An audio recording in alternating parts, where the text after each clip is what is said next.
Hello and welcome to episode number 258 of the Armin Show podcast. 258 is 2 times 129. Just did that on the spot. On this episode, we have Shan Rizvi. Welcome to the show. Hi everyone. Hi Arman. How are you? Great. I am glad to have you on here. And I don't know if it matters if I put speaker view or gallery view as far as the recording, but I just checked that. Now, as we get into this episode, there's a lot of topics I want to cover, and one main thing I want to present is that we have some similarities. We darn have some similarities, and that's a nice feature. I met you in New York at a gathering that Dr. Azra Raza hosted. She was in episode 249. Okay, look at me being slightly nervous. And why am I doing that? Because sometimes it's good to be nervous. Maybe we can discuss that. Shan, how would you describe yourself to the average individual? What are some things you do or like? What are you about? So I guess first and foremost, I'm a technology entrepreneur. Tech has been something I've just been crazy about since I was very young. I'm sure nobody that knew me when I was a kid is surprised this is what I'm doing. But I'm quite interested in science and I would say even broadly just reality. I'm a curious person. So yeah, curious technology entrepreneur. I guess that's who I am. As far as I like the curious part. We'll go into that. The technology entrepreneur part, how has that manifested? Where have you been an entrepreneur? So, so I run a marketing automation startup called Just Ads, and we're making it easy for advertisers to start promoting their products on Facebook, Google, all these other ad networks. So that's a startup that I'm working with at the moment and enjoying it quite a lot. But I've been working remotely for 5 years now, and our teams are operating remotely. Our engineers are remote. So it's been quite surreal for me the past couple of weeks where everyone's having to work remotely and deal with a greater degree of social distancing than what they're used to. But I've kind of been doing it for a while for Just Ads. Mhm. As far as remote work, that makes sense. You probably already had remote workers prior to this. Does it change that much, or is it exactly the same with many of them? So it's a little different. I've always been working remotely, but for the company, we have an engineering office in Lahore. So all the engineers that we have there, they of course, work from the office. Now each individual one of them is also working remotely. So my personal routine hasn't changed so much, but the company's routine, of course, has changed quite a bit. So I've just been trying to make sure that everyone's able to work efficiently from home while still being empathetic with them. I'm trying to keep in mind these days that this isn't like a normal work from home circumstance. People are quite nervous and stressed. So yeah, just trying to help everyone in our company work remotely while still having a certain degree of empathy for the fact that it poses some challenges in the beginning. Hmm. Now, this is not a normal time. You are correct in that in multiple ways, but one of them is the most affected region of the United States in regards to this. Where are you located currently? I'm in New York, so Hmm. yeah, we're really at the at the heart of it all. Yeah. Do you still feel it very heavily? How much is it like you can taste it in the air right now? It's pretty, you can sense it. I went to the park yesterday, and it was a lot more crowded than I would have liked it to be Mm. honest. People weren't really keeping that 3 feet, 3 meter, whatever distance you're supposed to keep. And there was a lot of people. It looked like a normal Saturday. But at the same time, there's still a certain, outside parks at least, there's a certain just fear in the environment that I feel. I guess it has to do with small things like just all the shops being closed, not as many people being on the streets. But even small things like I was walking to the park and I crossed this couple and I was just walking a bit fast, just walking past them. And when I was passing by this woman, she was really afraid that I might have like touched her hand by mistake or something. So she just, pulled her hand, and I was like, I didn't do anything. So yeah, you can, it's those subtle changes in people's behavior. Everyone wearing masks. So yeah, um, it's pretty surreal. But I think that a lot of people don't fully understand what this is and how long this is going to last. It's very confusing for most people that I've spoken to. Hmm. This pandemic is widespread. Now, more specifically in regards to that, you know somebody who I also had met when I had met you at the same time, who's Maryam. Maryam has some experience with this current moment. Can you tell us how you know Maryam and Yeah, exactly. So her feeling at this moment? Maryam's my wife, and she's really the hero in this crisis. She's a resident in internal medicine at the Maimonides Medical Center, and she's at the front lines dealing with COVID patients. And yeah, like she's been working really long hours, and I can I've been sensing, of course, in her that her the nature of her day has changed quite a lot. And we've been talking about how we were just talking about that last night, actually, about how just the day itself has changed. We were discussing this example about how every time somebody's in a critical condition, there's like an announcement on the speakers that is broadcasted across the hospital, the cafeteria, everywhere, all the buildings. And that normally, would happen once every few days or maybe once a day in the worst of situations. Hmm. Now that's happening several times a day. They're dealing with a much larger number of patients with a lot fewer nurses per patient, for example, or other patients per nurse. And it's been difficult, it's been for her. I mean, Hmm. uh, I've been trying to figure out what I can do to support her. Uh, Spending just an hour with her on the day every day on the days that she's working, and so It's yeah, that it's that quality time. Yeah. well, we spend quality time when she gets a couple days off. So for example, she's on a 4 days on, 4 days off routine right now. Oh, During those sorry, 4 days on, 3 days off. On the 4 days that she is working, we don't really, I mean, there's a lot going. spend Yeah, get to spend a lot of time. She's just, she leaves at 6 in the morning. She comes back at like 10 p.m.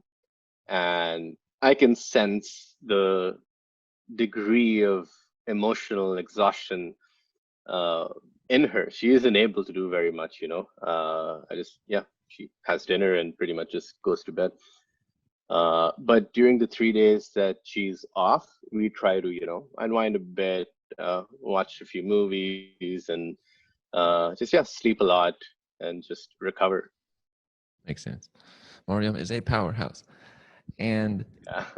now, so that makes sense. There's a lot going on. Swift changes across different parts of the world, and every part of the world is responding differently based on how their government or people are. It's nice to this. The one nice feature is this sort of illuminates all the dynamics that were in place the last 3 months, 5 months, a year, 2 years, but they weren't showing up because there was a lot of there was no test, if you will, and until there's a test, you don't really get things illuminated. Now, separate from that, which is the wonderful pandemic, do you? That's a topic I think about sometimes. Do you have value to punctuated equilibrium, like little moments of challenge every few months or years? Oh, for sure. I mean, I don't know how to describe it, but I think it's quite essential because challenges are all around. If you've spent too much time without encountering them, then something's wrong in your approach. Uh, I think. I hope that doesn't sound too like, I don't know, pretentious or arrogant or something I like think so. that. But But yeah, I think there's a lot of value in that. I personally have, I I feel like I've grown a lot mature over the last 10 years, and it every single one of those improvements in personality or new things that I've learned or new, I guess, personality milestones or uh, big moments, like big moments of transformation, I guess I'd say. Every single one that I've had in my life has resulted from some kind of challenge. Um, so yeah, it's quite. I think there's a lot of value in that. Yeah. Moments of growth, if you will. I highly value them. Now, in this episode, I want to include a lot of specific, tangible things. I don't do that as often. I'm usually more broad based. But so, for example, before the episode, maybe a slight bit of nervousness for the episode. This is a common thing. People do this before a speech, before content, before anything that's different from their usual day. Where do you believe that nervousness stems from? Is it necessary? That's a good question, actually. Mm-hmm. I'm not sure whether it's necessary. It might be inevitable, or it might be something that is just a trait that appears in human behavior, and we can't really control it. Mm-hmm. I see it as a signal, though, or indicator. So, like, I've been toying with this idea for a few months now. It keeps coming back to me in conversations like these about how there's centers for different things in the brain, right? There's parts of the brain that deal with fear, that there's parts of the brain that deal with language and visuals, and it's all obviously inter connected systems. I like to think of the nervous voice as just, I don't know, the chief worry officer in the organization of my head, you know? So our normal sense of self is the CEO, but then you have all these other domain experts in your brain that are trying to tell you something. And as it does in real organizations, oftentimes their concerns are somewhat exaggerated because they're specialized. Uh, you know, uh, if your CFO comes to talk to you and they see some red numbers in the forecasts, they might come in and be extremely worried about it. But then you might have just had a meeting with the chief supply officer who gave you some insight that explains why there's no reason to worry, even though the numbers are red. So I see it a little bit like that. That there's some voice in your head that is responsible for nervousness, and it is something that is meant to protect you from unforeseen circumstances or uncertainties. So it's that force, that person in your head is doing their job. It's up to you to uh, take that feedback and put it into context and say, hey, you know what, that's good, that's a good thing you pointed out, but here's other information that you aren't seeing, and that's why we are going to decide to do this. Relax, the numbers are going to be red for another month because that's the plan. We know why it's happening, and we have a plan to deal with it. So I think about it in those terms. It just is. It's like counter forces from within. You have that trying to tell you this is risky. The other side, you're telling yourself there's more to the story in the longer term. Something of that form. Yeah, Huh. Yeah. No real value to just being paused due to nervousness. We still have to move forward. yeah. Hmm. Like I wonder whether this is what meditation sometimes taps into, right? You observe your thoughts and then you label them, and I mean, I'm not an expert on the topic by any stretch of the imagination, but as far as I've understood, you're supposed to understand the connection between your thoughts and feelings and memories or any kind of sensation that exists in the uh, brain, and detaching yourself from it a little bit, saying, hey, you know what? Yeah, like this thought is occurring to me, this feeling is occurring to me, and have taking some distance from it and looking at it from the outside as much as possible. Do you meditate? Not as much as I should. Like the last few weeks, especially months, actually. Like I meditated quite a bit a year and a half ago when I was, I guess, uh, too stressed for my liking and was finding it a bit difficult to manage. Uh, but now I feel that it's not as necessary to just sit down uh, and meditate. If you're just sitting around during the day and you're not doing anything, you're just sitting and thinking, uh, I try to turn that into a meditation of sorts. Because as long as you're paying attention to your breathing, being aware of the process of, uh, process of your being, I guess, oxygen coming in and carbon dioxide going out, if you pay attention to your breathing and pay attention to your thoughts, does it matter if you're sitting and I don't know, maybe you're playing some game on your computer and then you take a 5 minute break where you just, sit down and you sort of check in with yourself and say, all right, how am I feeling? Like, what's happening?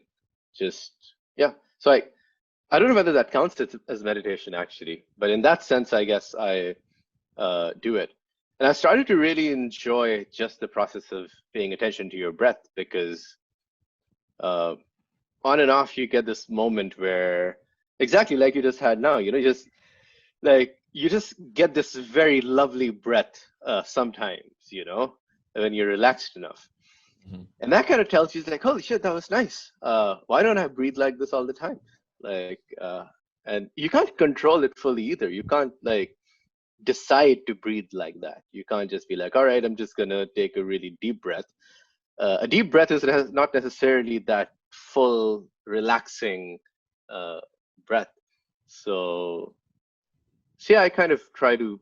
I'm experimenting with this, incorporating these kind of practices just in throughout the day rather than sitting down. Uh, but I do want to go back and spend a few weeks doing it in a more disciplined way and then comparing how I feel. There must be a reason so many people do it with that kind of discipline. Yeah, I think that it is. Could be as good or even slightly better if it's your way to do it when it's not the standard form, but it still feels like you're clearing out your mind. It's still meditation in that way. Yeah, Yeah. it's a healthy thing. There's some healthy things out there. There's health meditation, movement, eating certain foods, simple things. The breathing, it's very nice when you take a good breath. Feels fabulous. That's a true thing.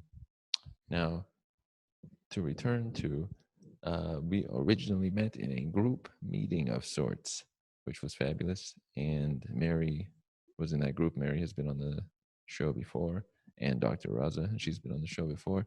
Now, do you ever have group meetings? Is that your style? Do you like group functions or not?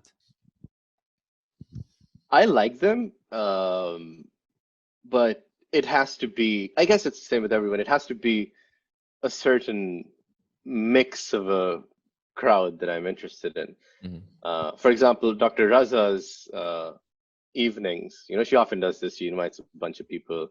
Like, I've never been bored there. Like, I've never not enjoyed one of those kind of meetings, because there's always, a mix of people who have something in common, but they are still coming from different worlds in terms of their life experience and and how they choose what aspect of life they're exploring.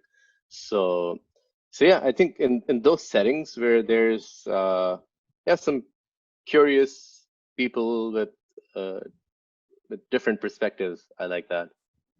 Now, you say life experience. Let's go back to yourself. Tell us about possible countries you may have been in before and life experience you may have had there.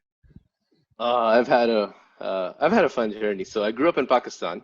Hmm. I moved to Finland when I was 18, which was like the best decision that I've ever made, but also the craziest one. I moved to Sweden after I lived in Finland for 3 years. I spent a couple of semesters studying abroad in Spain and Holland.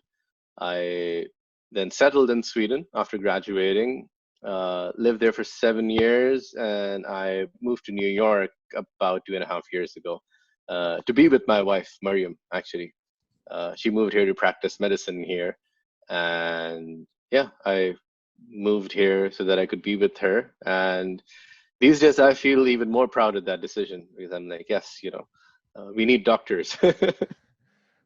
They are the top echelon of our society right now, along with some scientists, because we can't look to anybody else right now. Yeah. That's kind of crazy. And And yeah. you moved from Sweden with her. Yeah. Mhm. So we moved here from Sweden. Yeah. Now, along the way, what are some takeaways you got from Finland, Sweden, Spain, Holland? Oh, that's a lot of takeaways. Hmm. Uh, Hard to describe and express though, What do you recall because from it was specifically? so, Go ahead. it was, I think it was such a total transformation for me that I can't even isolate parts of it. Uh, like everything. I was always curious about religion, for example, Mhm. and post 9/11, it was a bit strange coming from a Muslim family, and I was quite confused because on the one hand, there was, just the perception of people from Pakistan, especially Muslims, was not very positive. It wasn't like the coolest country to be coming from. At least that's how I perceived it as an 18-year-old. And at the same time, I also wasn't quite satisfied with how, I guess, religious, political, or all sorts of leaders in the society that I come from, how they approached religion and how they talked about it and thought about it and everything around it. So I found myself in this, uh, strange situation where I had a lot of criticism for how certain religious groups, what kind of ideas they advocated. Uh, but then at the same time, it took me a while to figure out that human beings are just a little uncomfortable around the unfamiliar because I had these rose tinted glasses. So for me, Pakistan was a developing country that had all these problems, corrupt politicians and like radical religious people. And in my eyes, the West, Europe and the US were countries that had solved these problems. You know, you don't always have to smoke shisha, uh, Right. which is something that my friends in Pakistan and I did quite a lot. You don't have to do the same things. So that's one thing. Even bigger, I would say, is my attitude and views towards the role of women in society and gender roles in particular. That is another area where I was just completely lost, frankly, coming from Mm. uh, like a culture and even family that is relatively conservative in terms of gender roles.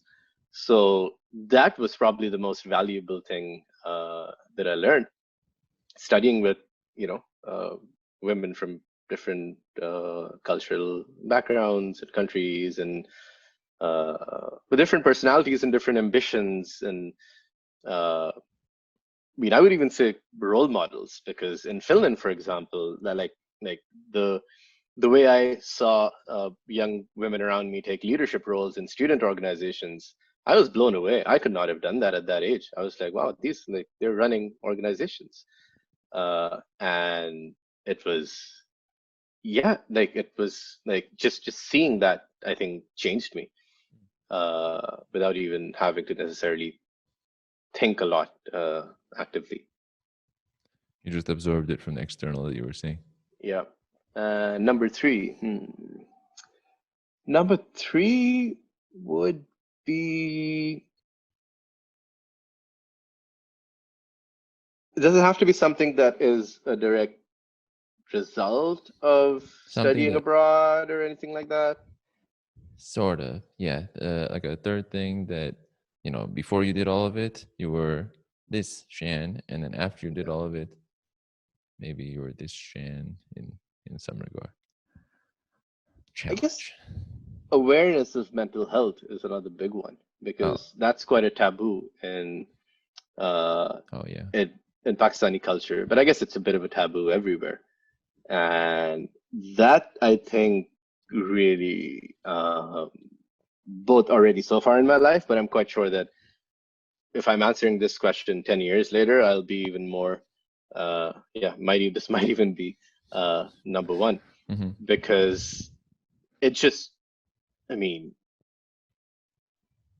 like it made me interested in philosophy, psychology. It like just accepting that there is such a thing called mental health. Just having a healthy mind.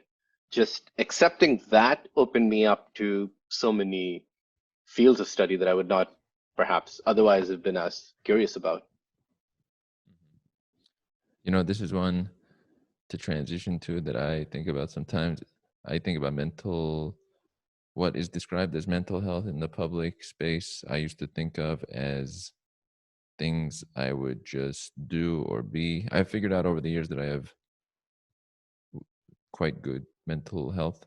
And so I didn't realize it until I realized, oh, that person has this thing that limits them. That person has one by one, each person is being limited by these things that I didn't have. So I didn't know that's what mental health was. How do you feel about your mental health? And do you like that term? And where do you think it's going in the next 10 years? Oh, I love this question. I don't like the word Uh-huh. uh, for various reasons, but I just think that it's too. I feel like mental health, in quotes, Hmm. has become just the domain of Yeah. psychologists and psychiatrists, whereas I think it's really it's the domain of religion, the domain of spirituality, the domain of philosophy, the domain of self-awareness. Um, yeah, I think it's a lot broader than just like an illness. Mental health sounds like it's some illness, and it really feels like a forced definition. It's just like we see behaviors that don't make sense to us, so we make some boxes and we say, all right, like this group of outliers that we see is distinguishable in a category, so we'll put this posted card on them. Uh-huh. And like these ones are wearing a red shirt, must be on the same team. So like there's yeah. So I don't like the term. I don't like how we approach it currently. I think we're moving towards a more um, what I hope and think is going to be a more objective approach to it. And I think Neuralink, one of the companies that Elon Musk is associated with, I think something like that is going to be a key part of it because we really don't understand how our minds function, and we just don't know. We have some concepts that we have that we can use to explain it, but we struggle with it quite a lot. We struggle with communicating anything that has to do with the brain in any field, actually, even beyond psychology. Pain, as an example, uh, is a neurological phenomenon, as far as I understand. And if a patient comes to you and says, I don't know, my hand is really hurting, unless there's a fracture, there's no real objective way to know whether there's there's pain. Um, so in when you're dealing with something like that, I think it's very difficult to even just communicate. It's like, what is it that's wrong with you? If there's anything at all, how do you even like? How do you know? I think that once we're able to get a higher resolution image of what happens in the brain, I think that will change everything. I mean, it'll increase our understanding of how the brain functions at least 10 times more in the next 10 years. And I foresee a world where um, some might find it a bit dystopic, and it can be if it's done the wrong way. But I can foresee a world where you'd have some kind of a wearable device that captures a very high resolution image of what's happening in your brain and at like every second, even maybe even a greater uh, temporal resolution. I think it's called, like more definition in time. Mhm. uh, and that will allow us to just like answer so many questions. It's like if someone's drawing an amazing piece of art, like what part of the brain is that coming from, what networks are activated. If someone's meditating, what's actually going on in the brain. If someone's if someone says they feel anxious or nervous, what is it actually that's going on in the brain? And I think all these insights will be packaged into some kind of a self-diagnostic module, where maybe imagine you're wearing something like a Google Glass, and it just it just always has like a real-time uh, dashboard for your brain, and you can maybe customize it. You can say, you know what, I tend to go really overboard with my anger, maybe. So maybe you have the anger management module, and it just, when you're when something is happening, when your brain is approaching uh, uh, a state where it might feel a disproportionate degree of anger, it might notify you from beforehand. It might even be able to tell you why you're feeling angry. It might be like, you know what, I know you just saw somebody, like hanging out in a group of 5 people without any social distancing in the park. I know you've seen it, and I know that this is about to trigger you in 20 seconds. So let me give you a notification saying, I don't know, maybe just telling you that it's going to happen so that you're aware of it.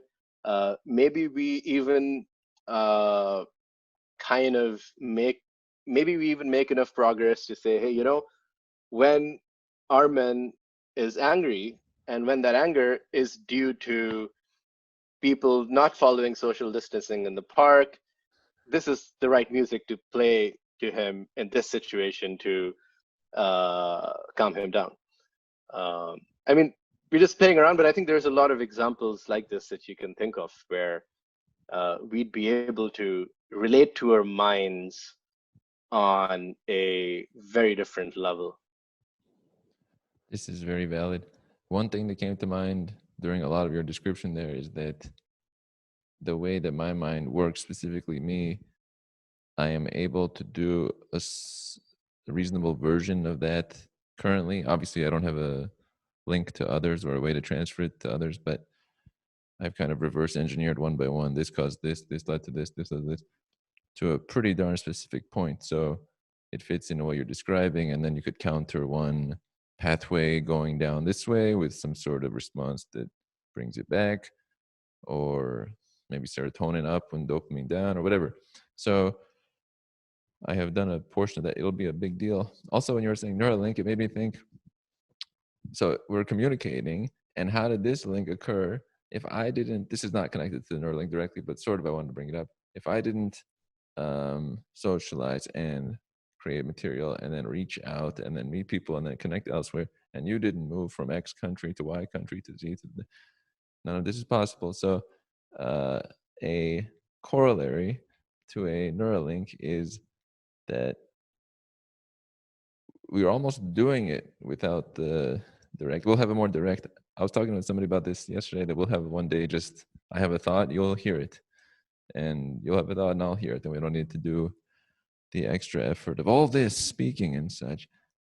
And that'll be a different, it'll be faster. The bandwidth, Elon Musk has talked about the importance of higher bandwidth, and like a thumb on a phone is like the lowest bandwidth thing ever for communicating and moving things around. How often do you think about bandwidth? Because I often think about that. I don't know how often I think about it, but I certainly find it to be a very beautiful idea. It just like it nails it, right? It nails the problem. That is what the problem is. There's, we have machines that are very powerful. There's the kind of operations that the brain can do. We can kind of design machines that can carry out the same kind uh, um, of operations, but there's just that gap, right? Yeah. So it's a very beautiful idea. I think it really just like it captures it, and I think it's going to be very. Um, I think it's going to turn out to be a prophetic idea. I think. Mm.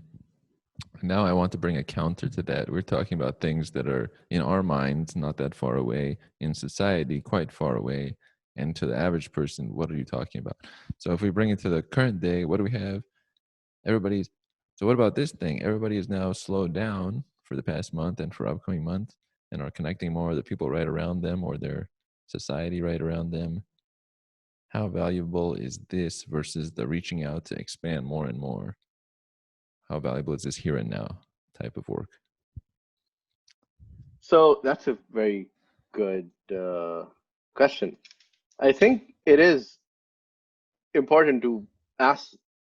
It's important to wonder whether it's worth it to pursue these kind of innovations, at least given the economic systems that we have currently.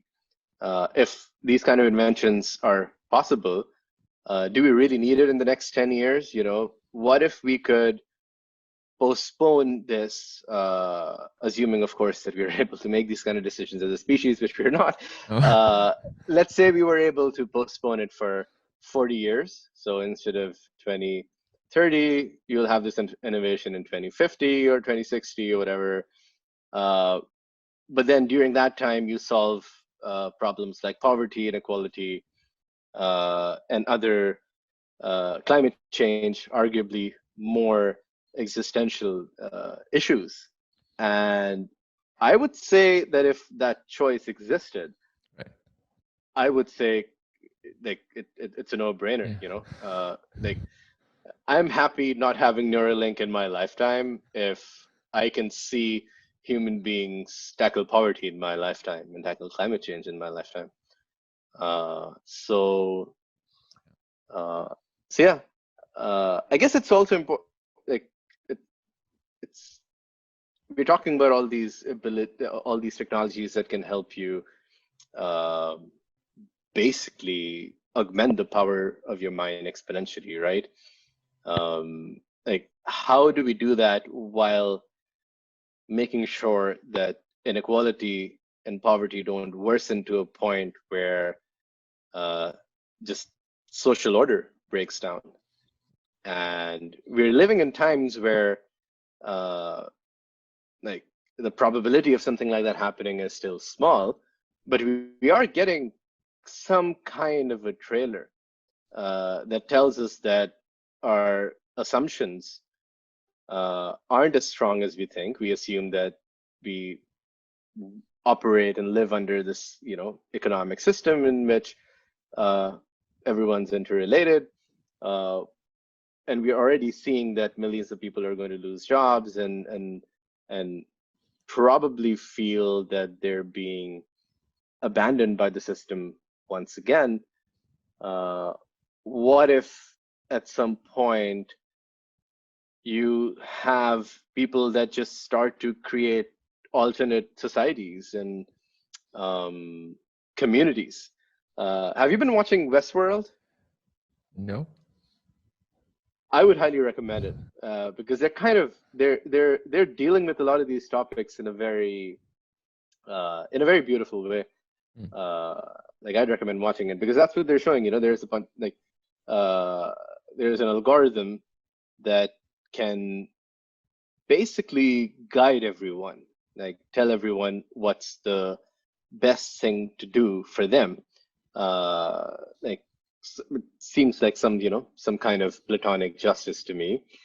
But there's certain people that the system predicts are not worth it. They're just, it's like, yeah, this person's gonna kill himself in 10 years. That's, what the AI is predicting, so that they don't get any jobs, they don't get anything.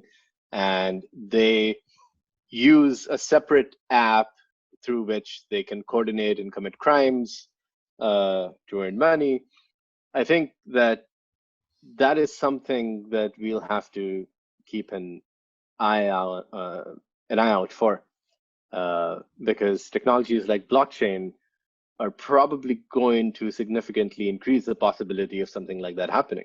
Like right now, imagine if across the world, 50 million people decide that they will just not use normal currencies.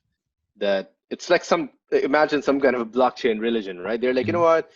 These people, like, they just, screw with us. So we'll work, we'll do our own businesses. The businesses that we set up, they will only accept payments in blockchain.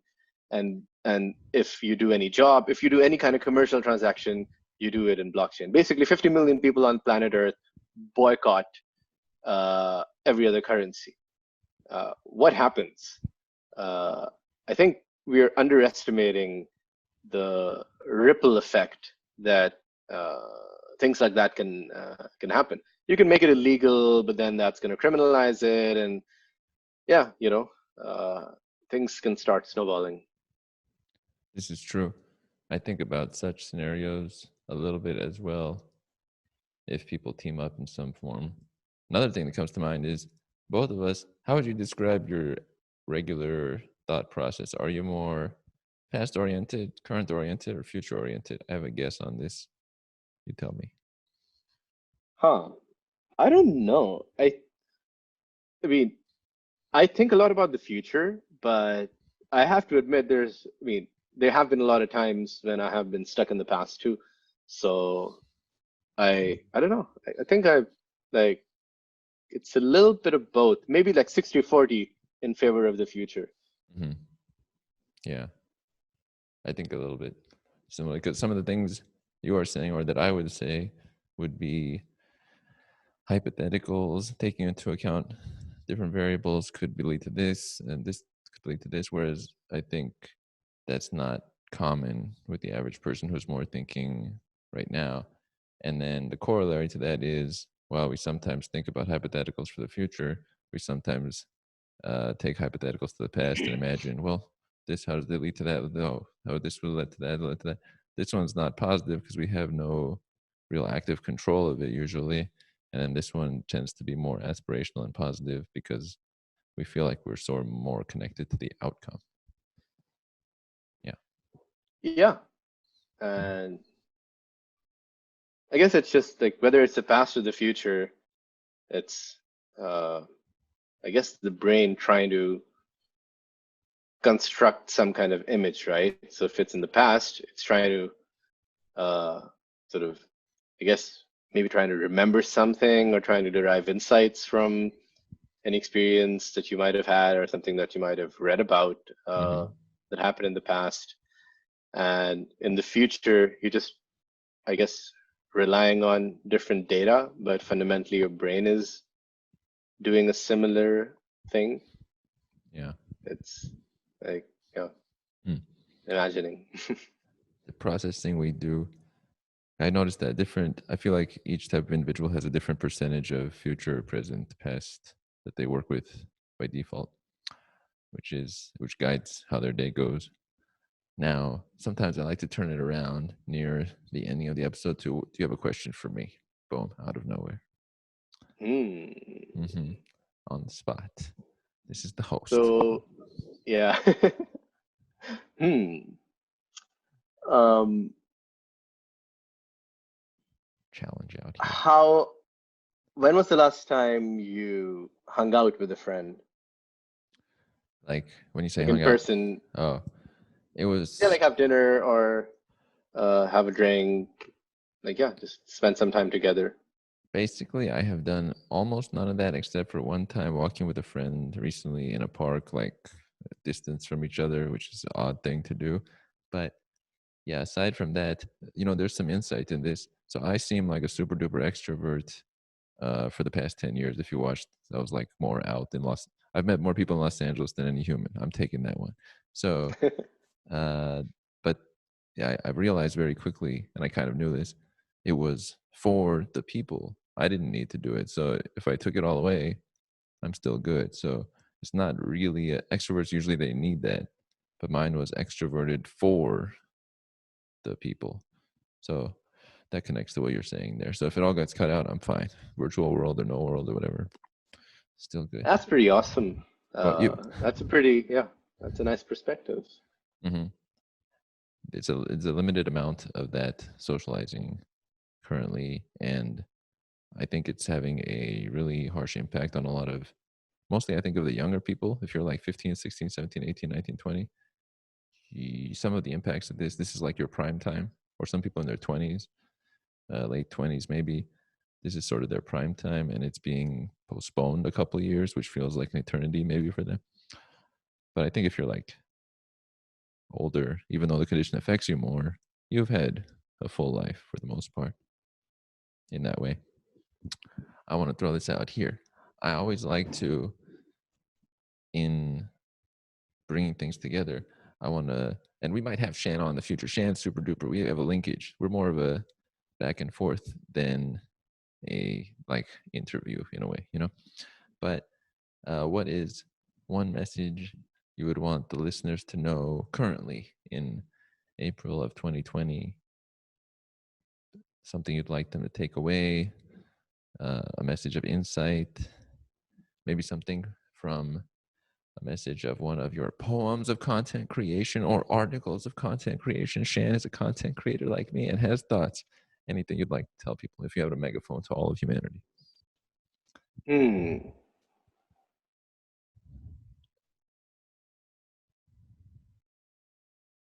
I would say that it's going to be a difficult time, and it's not going to end as soon as we would like. We are almost hardwired to try and fix things, or just like try and hope that we'll get some good news. I have friends who are, looking at these graphs of ICU hospitalizations in New York going down, and one of them shared it with me and said, what do you think? And it sounded a bit like, please tell me you think that this is actually, getting better now.